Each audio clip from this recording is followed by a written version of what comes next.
Not to us, not to us, to your name be the glory. Not to us, oh Lord.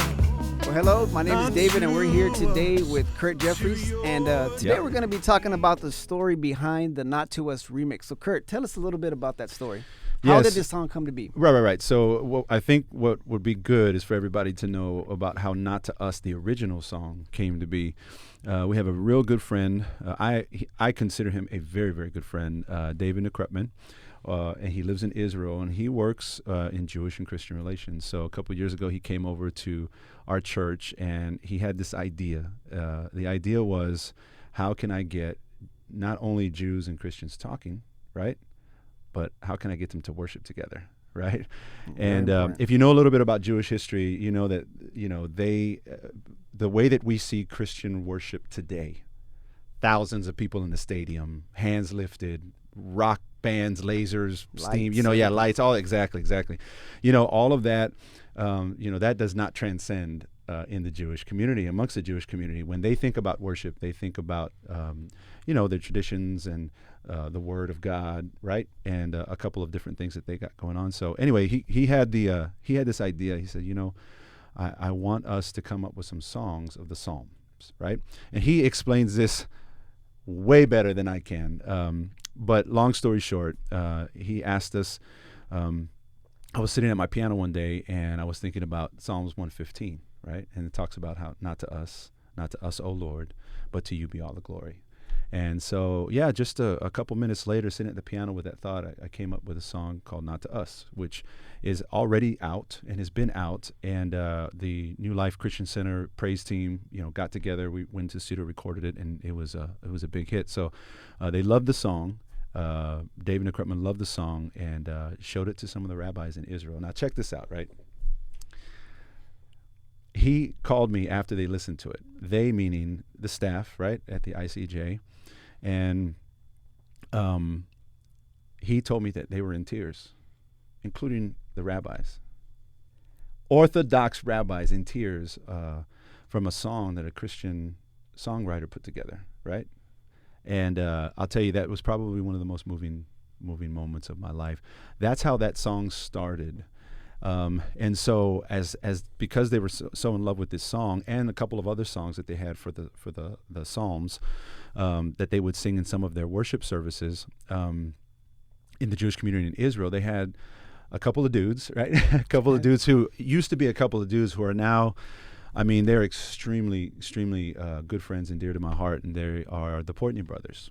Mendy who are now Portney by itself, right? Well, they're Portney by themselves, but actually they're Portney brothers. Yeah. Real brothers. And so I got a chance to chit chat with them, over time, and I had this thought and this idea. They have been the ones who have been singing this song and performing this song in their services that they've had over a span of a couple of years. Well, we finally got a chance to meet in Israel. We performed the song together live. How was that? No words. And a lot of people who are going to watch this, right, and listen to this, they will know and they will see, right? They who were there in Israel with us and may have seen it on little snippets on the video. They know that it was. I was in tears. Many people were in tears. It was awesome. Just to think that the idea of Jews and Christians coming together, not only cooperating, talking, and dialoguing, right, but actually coming together and singing songs and the Psalms together, it was a moment that I'll never forget. So that idea, from that spawned an idea of, since the Portney brothers, who are these amazing musicians, right, have been singing it and performing it, why not us collaborate and record it together? So that's actually how this Not To Us, it's actually called Not To Us Reimagined. That's how it came to be.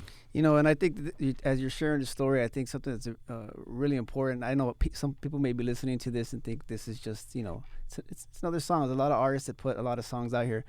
And you've obviously given us a good story, but I just think it's so powerful with the unity of Jews and Christians. Oh, yeah. No doubt. You don't see stuff like this happening around, especially in the worship industry with Christians. Like, there's not a lot of it, and this is really something that's being birthed really through this song, and it's huge. It's much bigger than I think even you and I can comprehend. But what are your thoughts? Yeah. So a couple of points on that, and that's very, very good what you said, because you know, and I never want to be critical, because I think that God gives us all, you know, our talents and anointings and our gifts, and so and I'm not for anyone criticizing, but you know, worship has become an industry. There's no lie. You see it all over social media, and you know, powerful songwriters, and you know, sometimes I think we need to rewind, and we need to see how this transcends, how that picture, the videos, the thousands of people in the stadium, how that transcends into some other communities of worshiping God, you know? And I think some people are trying to meet that bar, and they don't. And like to your earlier point, right? You know, Jews, how significant is it for Jews and Christians to come together? You know, the Bible talks about one new man, you know? And I don't think that, you know, it should be the job of every Christian songwriter to try to reach out. But I think that as many already have, I think that it's something that we need to remember, that, you know, I think it talks about how we can provoke jealousy to one another, right? To worship God. So. Yep. And that's amazing. And the place is called the Christian Center for Jewish and Christian Understanding, right? Yeah, Started by Rabbi International Riskin. Center for Jewish. I mean, you know what? Like Yeah, CCJ, I think it's ICEJ. I really wish that I could remember exactly what, you know. It's a significant place. David place. Equipment, if you're watching and listening, you know, please don't shoot us for not remembering what that is. But you know, he's been. I'll just take a second to talk about David Equipment. You know. A lot of people don't give him the credit that he deserves. He is well known around the world. He's a big deal. You know, and he's a special guy, friendly, and I love him to death. He's like a brother to me, you know, and he has done so much for the community, his community, the Jewish community, but he's done a ton for the Christian community as well. And his work is not in vain. And this is just a perfect example of it, you know. I thought that instead of trying to be the next big Christian artist, I mean, I don't even like to even label myself as that. You know, I'm just a worship leader. I'm just a worship leader that, you know, loves the Lord, writes songs, you know. And I'm not trying to be famous. I mean, you see how many videos and songs and different people, you know. Yeah. You see how that is everywhere. And I'm not just trying to be one of those people, but I think that this is significant. And it's like my good friend, the Portney brothers, we were communicating about this video and this song coming out. You know, he said to me, in a time when I really needed to hear it, he says, Kurt, the world really needs to hear this song. And think about that for a minute. That's and powerful. It's amazing that that's what already has been happening. And so, you know, this is a song that you all that are listening are going to get to hear soon. Tell us about when you're going to launch this. Yeah, so very good question. So in March 6th, which is a few days away. Just a few days away, exactly. The song will be live on all digital platforms, of course. We also taped a video. The Portney brothers came down about a year and a half ago, and we collaborated not only in Israel to record this reimagined version, but also here in San Antonio, Texas. And they came and performed at our church. They were amazing. It was awesome. I can just go on and on about how much I love these guys. But we also have a video coming out as well. So, you know, folks, look for that song to come out here in a few days. And Kurt Jeffries, thank you for giving us your time today.